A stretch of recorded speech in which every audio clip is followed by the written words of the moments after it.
So you're currently a director of engineering. How did you get there? Because it seems to be such a difficult role for women to get. There's also studies around directors, the most difficult role for women to maintain, because for every woman director that gets promoted to that level, two women directors leave. So it's a really like a very inflection point for women in tech, and you've made it there. And tell us a little bit about the background and the journey to it. Yeah, and I'd love to tell you the whole journey if that's all right. So 14 years ago, despite having a triple major from Duke in electrical engineering, computer science, and economics, I was working a minimum wage job at Restoration Hardware in Dallas and counting out nickels and dimes to put gas in my car. And I had no relevant tech skills. I mean, my tech skills were over 7 years outdated. When I graduated, not only did the iPhone not exist, but like the Motorola Razr hadn't even been invented yet, much less text messaging wasn't a thing. And I had to start over.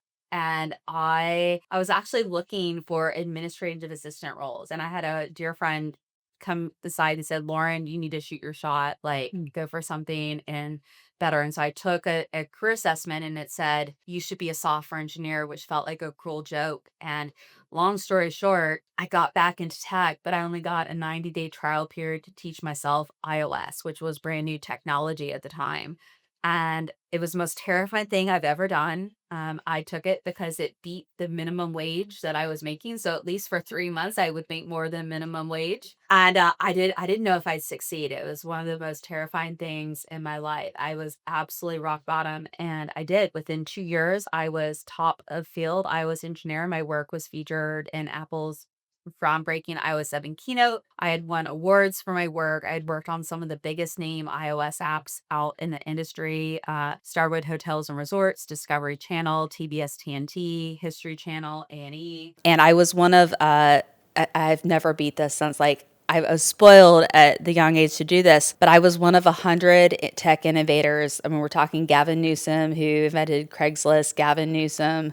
Sorry, I'm getting the names mixed up. Craig Newmark, who started Craigslist, Gavin Newsom, who's a lieutenant governor of California at the time, and then myself. Like, how in the world did I get an invite? But I got an invite to fly in a private 747 jet from San Francisco to London to attend the UKG Innovation Conference and present ideas on bridging the global STEM gap to the United Nations. That's amazing. So, as I'm leveling up my career, I discover that I was underpaid. Mm.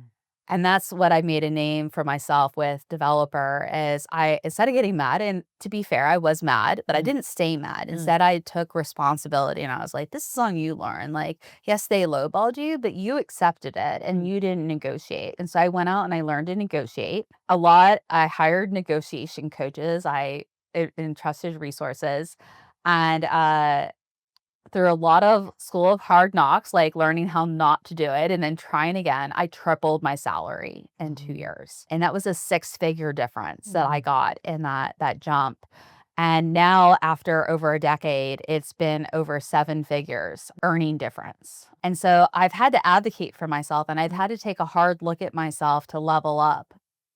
And I wish I could say, advocate for yourself and women don't ask, but I've actually received pushback for that. Mm. And so it's hard, yes, you have to become your own best self advocate, but you also have to be aware of the environment that you're in and how receptive they are to that. And Mm. so, yes, I have made it to the director level, but I've also thought about leaving so many times just Mm. because of the experiences I've had in tech. But Yeah. then I also very strongly believe, like a very core belief of mine is I want to be the change that I so desperately want Mm. in the world. Mm. And if I want the change, why doesn't it start with me?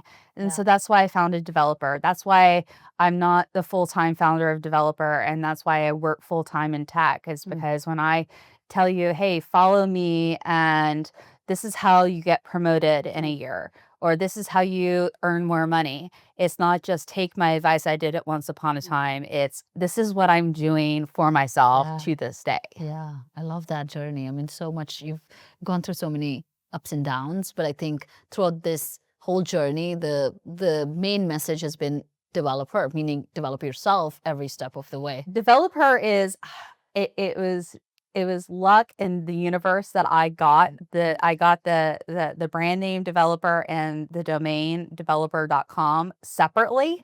So I was just like, this was divinely universe inspired. But it's double entendre. Develop her as a female woman engineer. Yes. But it's also develop her. Like we want to develop her skills. We want to develop her as a person. And it's funny. Like I had this realization when I was giving actually here in Boston. One of my clients is Tufts University, and I teach salary negotiation to all their graduate engineering students. What's the point of getting an education is to earn more, and so I help them earn more for their new degree. And I was presenting, and it was on the anniversary of when I launched Developer, and I said, "Oh my goodness, like because of this, I had a realization. It's been 7 figures that I've earned," and I had that realization. But actually, the thing that I'm proudest of, and I think I overheard this from one of your previous podcasts that you're rewarding. One of my proudest things is because I got financially stable and found my voice and confidence, I've lost almost half my body weight. I've lost over 110 pounds. Wow. And my life has changed in ways that I could have never imagined. And so this isn't just financial gain, but this is self-esteem. This is physical health. This is relationships and connections. And I'm on fire. And I'm excited.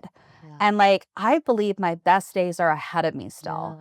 And so but it started with being underpaid and first being backed into a corner and thinking I had to take this job that was better than the minimum wage that I was making.